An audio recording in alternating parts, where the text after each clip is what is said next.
Kaning akong pagkabatig batasan, gisurrender na ako sa Ginoo, akong bana, di na matobako, di na moinom, di na musugal. Ang iyang hinuktan, gipanghatag, iyang mga bulang, gipanghatag. Ako, muadto jud ko, kay murag gaan kaya kung una-una nga, muadto ko sa Diaom. Sulayan dyan na nako, kung unsa katiyo ng ilang pangdaot nga, maghiling, gibayran. Ako dyan ang sulayon, kay muadto ko dito, manghiling si prophet, mangusog jud ko aron di ko mapaling. Gangha na din na pagkanaog na ako sa pinikap.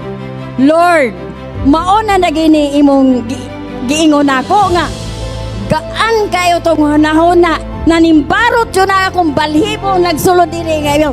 Mayong buntag pamili, inko, Lord, mauna ni simbahan nga gugma. Mauna ni gipangita na ako, Jod, sa akong pamilya gubot. Kanigong wala mga lagad, gaampo Ginoo, pandili mo simba, kay ako, himingka ko, magtinda, Domingo di ko mo simba.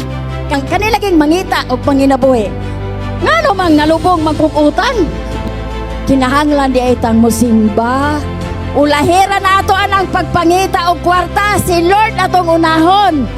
Bisag bago pa ko, niingon akong anak, ma, atong batasan, pastingi ma. Ingkuha. Gusto sa pasting. Kaya halan yun itong lawas, muskon sa pulong sa Ginoo. Unsang itabuag, pasting ko, pulpas, 7 days. Lord, kung imo ning pagbuot, magpasting ko, maggubat ko sa kaugalingon ako. Ako, bati ko batasan, di ko kadungog-dungog, musulong ko. Pagpasting na nako, 7 days na human. Gatarbaho ko ha, ingon ako mga kauban. Day, wala lagi kay lungag-lungag. Unsa may imong gikaon? Akong gikaon? Basko gayo, pulong sa Ginoo. Kaning akong pagkabatig batasan, gisurrender na ako sa Ginoo. Pag human ako sa 7 days, nanay, daghan ng marites. Ingo ko, Lord, pasailua sila.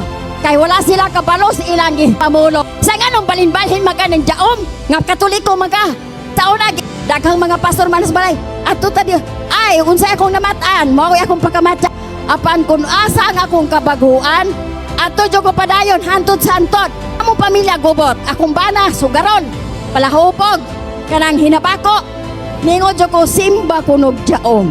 Kay, dinha na ako nakita ang kahayag. Ingon siya, o sige sa, maadto ko. Kanang imong bisyo, mawala dyo na tanan. Abot dire, isa hala, tinuod man din na imong istorya sa. Aloy, sige no, akong bana, di na matobako, di na moinom, di na musugal. Ang iyang hinuktan, gipanghatag, iyang mga bulang, gipanghatag. Ang among kaugalingon, dili na pare saod. Murag mga budyong, kabaling langasa. Karon, hilo, basta ng hilo, murag walay taong kapuyo. Lord, naamay propetang imong gidalis dalinis amo ang lugar sa tanay. Apaan dili na ko ikumpisal ni Dade kung sa akong gipamate. Igiradyo kong pahikap ni Dade. Wala ko ningon Dade, de na ko'y sakit. O tinuod yun kay malimot mago bisag kung saan ako bulubaka ang anak karon di ko matumba. Usa mangita mo ang matumba madyo ko. Aloy sige noo. Apit na to wala na mo balik ang sangit. Glory to Jesus! Kanang tudlo ni prophet tinuod yun tanak nahitabo na sa among kinabuhi. Salamat yun Dad, me sa imong mga tudlo ako yung gisulod sa kasing-kasing usa na una. Glory to Jesus! Also follow our official Facebook pages. Jesus the Alpha and Omega Ministry. Prophetess Gretchen C. Jaus. Prophet Joe. If you want to connect with the prophet, just message this page and our staff will contact you. Shalom.